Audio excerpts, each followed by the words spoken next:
Mark Cox Show. Follow the show on Facebook. Facebook.com/The Mark Cox Show. We expect them to respond. If they don't respond, they should not receive the grants because the grants were issued on condition of cooperation.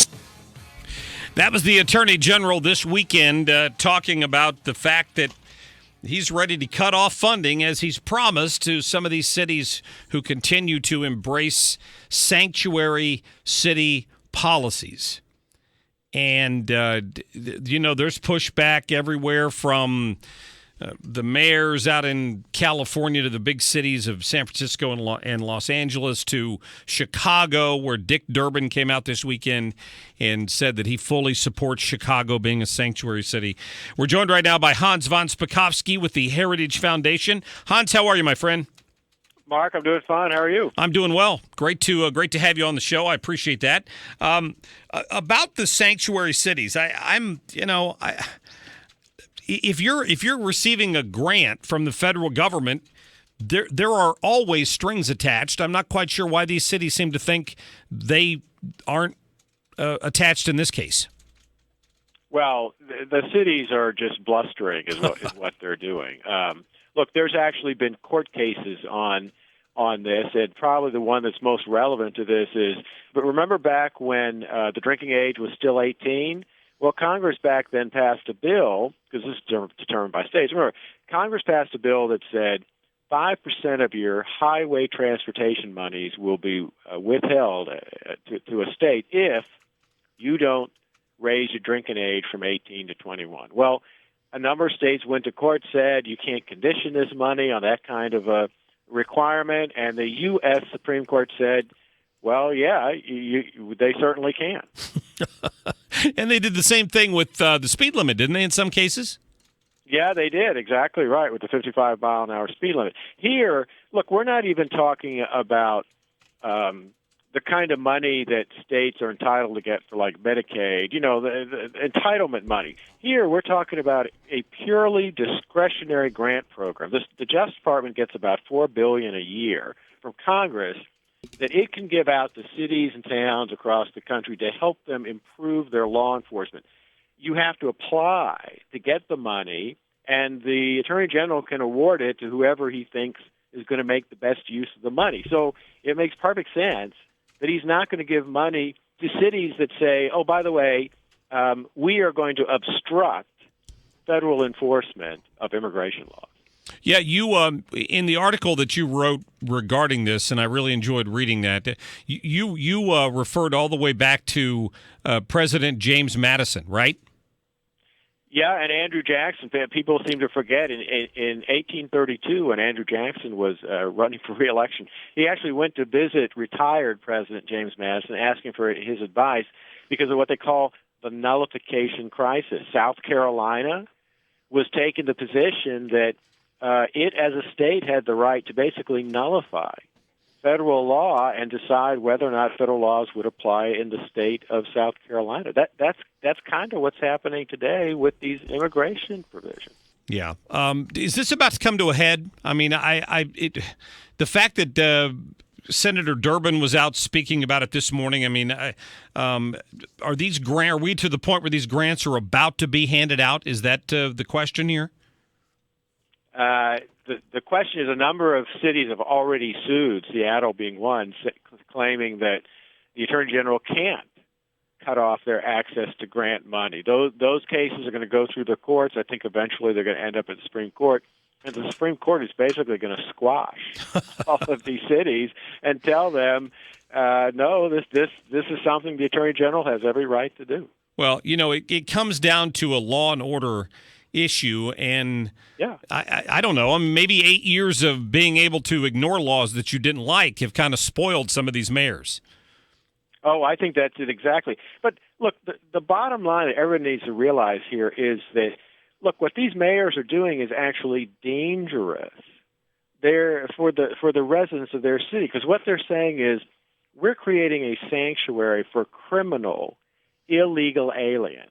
And if someone is arrested in this city who's an illegal alien because they committed a rape or a burglary or a robbery or something else, we would rather, once they've served their sentence, we would rather they be released back into our community instead of calling the federal government and saying, would you please come pick this person up and deport them? They'd rather have these criminals back in the community. Yeah, it's pretty maddening. I watched an interview last week with Tucker Carlson had with the mayor of Flint, Michigan. They backed away from their sanctuary plans a little bit up there, but he flat out asked the mayor, under what circumstances, let's say, for example, you arrested somebody for DUI, would you agree that they should be turned over to ICE? And the mayor basically said, well, if it was a first offense, probably not. Well, the problem with that is that that mayor ought to talk to the father in Virginia Beach whose daughter and her friend were killed 10 years ago in an auto accident by a DUI illegal alien. And the only reason he was there was because the previous time he'd been arrested and convicted of a DUI, Virginia Beach had a sanctuary policy and refused to call the feds to have him deported. So he was there and able to drink again and kill these two young girls 10 years ago. Wow. I'm going to go off subject here for a minute, Hans, if you don't mind, because I didn't get a chance to talk to you last week on 420, but I share your belief that the legalization of marijuana is not a good idea, and rarely have I been so abused on social media for expressing that idea and copying a link to your article on that and why you believe legalizing it is a dangerous idea. Could I get you to kind of recap that for my audience? Oh, sure. And listen, when I get more hate email about this subject than anything else. Look, marijuana is actually a dangerous drug. It can cause addiction. It's a gateway drug to things like heroin and cocaine, and it causes all kinds of damage to people's immune systems, particularly young people. It's been proven it damages their brain development. Why in the world would we want to legalize something like that and make it easier to obtain and get rid of the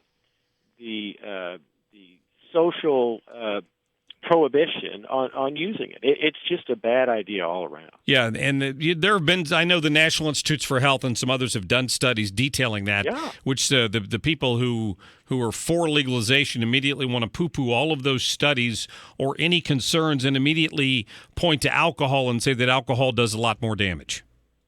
Yeah, but that is simply not true. Look, alcohol can be abused, but for most people, it's not addictive. It's not consumed to the point of intoxication. And unlike marijuana, which has serious health problems, actually it's been shown that a moderate amount of alcohol is actually good for you. It reduces the risk of heart disease, death from a heart attack, all kinds of things like that. Yeah, it's very different than marijuana. I hope people would go and look up your article on that and read it. I've got a link to it on my Facebook page here, but it basically just says, sorry 420 smokers, legalizing weed is a dangerous idea. Read it, soak it in, and then email your complaints to Hans von Spakovsky and Mark Cox.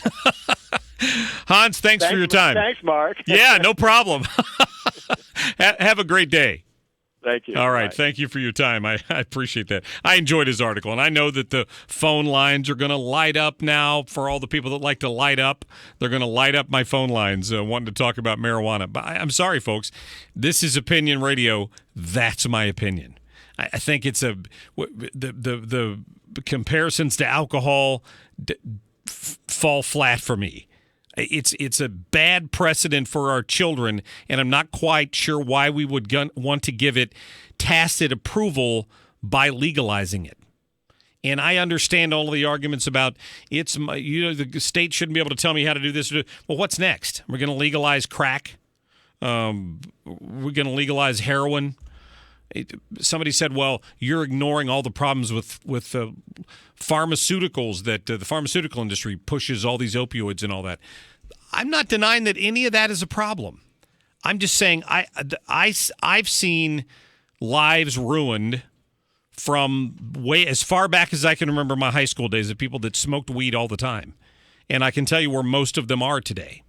It's just not a good thing for society. That's why I stand by my belief that despite the polls which they keep hammering away at. The reason I brought this up is that on 4/20, which was last Thursday, and I mentioned it on the air, I think, I'm watching all of the local, I searched through the mainstream media websites for the stories on 4/20, and almost all of them focused on the parties being held around the country and the joints being handed out around the country and the cloud of smoke over top of the people who gathered in downtown Colorado to all smoke pot on 4/20. But none of them, not a single one that I could find, did a story on the dangers of it or the high rate of nausea and illness that's affecting a greater and greater number of people in these states where they've approved it because it gets abused. And none of that was covered. But you know what they covered, right? They all jumped on a story out of England about the fact that too much diet soda might be dangerous for you. It might increase your chances of getting Alzheimer's disease by 5%. And that's what the mainstream media did stories on 4/20. The dangers of diet soda, but not the dangers of too much weed or weed on your teenagers' developing brains. That was just a little bit of a sore point for me last week, which is why I copied a link to Han's article on that, which I enjoyed very much. All right.